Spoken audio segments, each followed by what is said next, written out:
Meghan's shock theory conspiracy. The Queen will eventually entitle Meghan Markle as Princess. Any move to strip the Duke and Duchess of Sussex of their titles following their attacks on the royal family could have a very unexpected consequence. Lady Colin Campbell made history in 1992 when the Jamaican-born socialite published Diana in Private, The Princess Nobody Knows. The first biography to air claims the princess had suffered from an eating disorder and cheated with her riding instructor James Hewitt. The title caused a sensation, and while many initially wrote off what initially seemed like a lurid contrived tale, her narrative was soon backed up by the publication of Andrew Morton's explosive Diana, A True Story. Since then, Lady Colin has bobbed about the royal commentating world and in recent years has popped up on breakfast TV to offer up regular doses of headline-grabbing Sussex-related sound bites. Lady Colin has now taken things one step further, launching an online petition calling on Prince Harry to voluntarily ask the Queen to put his royal style, titles and rank into abeyance. At the time of publication it has more than 39,000 signatures. Given all the recent revelations from the royal couple about suicidal thoughts, shocking racism, negligent parenting and royal bullying, Lady Colin's politicking isn't particularly incendiary. However, we need to talk about Harry and Meghan, the Duke and Duchess of Sussex and their troublesome titles. Because, as bizarre as this might sound, it might actually be to their benefit should the Queen intercede at some stage and exert polite pressure on the Californian couple to stop using their ducal titles. On the morning of the couple's wedding day in 2018, Buckingham Palace announced the Queen would be conferring a dukedom, along with the titles Earl of Dumbarton and Baron Kilkeel, on her grandson and by extension on her new granddaughter-in-law, as is standard. Prince Andrew was made the Duke of York on his big day in 1986, while Prince William was made the Duke of Cambridge on his in 2011. It was not long before storm clouds gathered over their particular honorifics, and in late 2019, nearly 4,000 locals signed a petition forcing the Brighton and Hove Council in the actual county of Sussex to debate whether the duo's titles should be removed. The stunt clearly failed.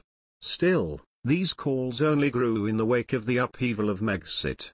Harry and Meghan, so this line of thinking goes, have flown the royal coop to make their name and fortune in the US, and their continued use of the Sussex appellation endangers the royal family by introducing the tawdry whiff of commerce into the royal milieu.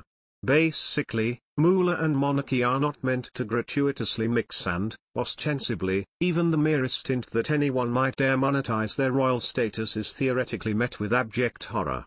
Let us all politely ignore the myriad other intersections of cold hard cash and the crown, such as Prince Charles' Duchy of Cornwall peddling more than 300 products via the Waitrose supermarket chain, that the royal palaces all contain slightly gauche gift shops stocked with replica royal jewellery, and that you can pay to tour a Queen's vast privately owned Norfolk pile Sandringham and the gardens of her Scottish estate Balmoral. While theirs was not a particularly successful stint as working HRHs, at least in terms of job satisfaction, Harry and Meghan have made serious business inroads in the business world in the States. In less than a year, they inked an estimated $180 million worth of deals with Netflix and Spotify alone, signed on with A-list speakers bureau Harry Walker Agency. The Duchess has written a book, and the Duke has done the previously unthinkable and gone and gotten a job as Chief Impact Officer at a billion-dollar Silicon Valley startup.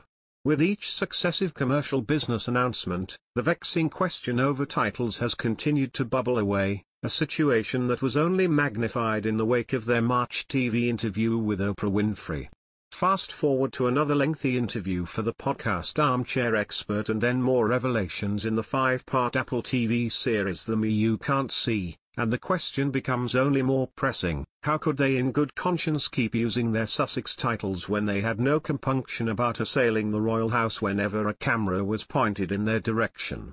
Underpinning all of this is the notion that if Harry and Meghan had to front up to some glitzy Hollywood event or the annual Sun Valley Talkfest as plain old Mr. and Mrs. Mountbatten Windsor, it would diminish their money-making potential and tarnish their celebrity luster. But I wonder, have we been thinking about this the wrong way? Could Her Majesty wielding her dwindling influence over the wayward couple and getting them to give up their Sussex titles actually backfire and prove to be a boon for Montecito's most controversial ratepayers? For one thing, it would make the 95-year-old monarch look quite petty and vindictive.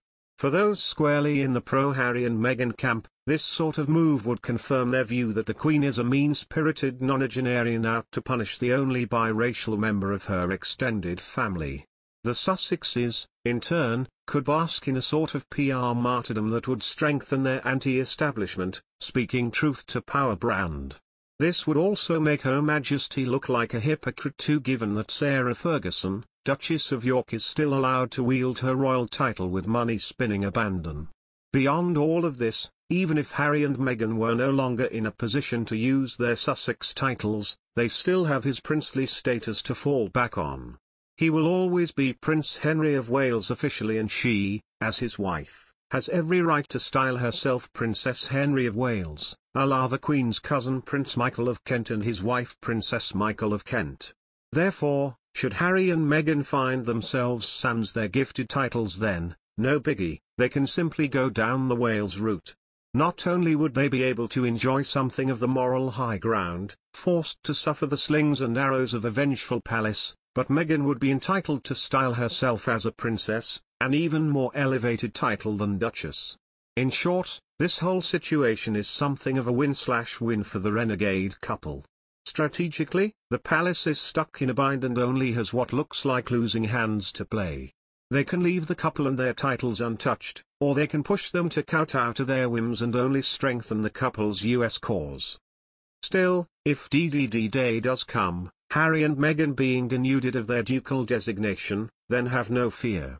Surely Oprah would be on hand in a trice to help them share their authentic pain with viewers, and Fergie could lend them a copy of her 2001 offering, Reinventing Yourself with the Duchess of York, even though this would be one indignity that even she has not suffered.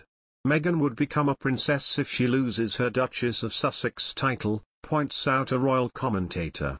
Daniela Elza writes in news.com.au, any move to strip the Duke and Duchess of Sussex of their titles following their attacks on the royal family could have a very unexpected consequence.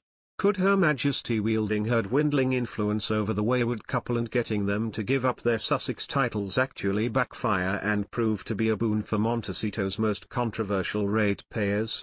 For one thing, it would make the 95-year-old monarch look quite petty and vindictive. The Sussexes, in turn, could bask in a sort of PR martyrdom that would strengthen their anti-establishment, speaking truth to power brand. Even if Harry and Meghan were no longer in a position to use their Sussex titles, they still have his princely status to fall back on. He will always be Prince Henry of Wales officially, and she, as his wife, has every right to style herself Princess Henry of Wales, a la the Queen's cousin Prince Michael of Kent and his wife Princess Michael of Kent.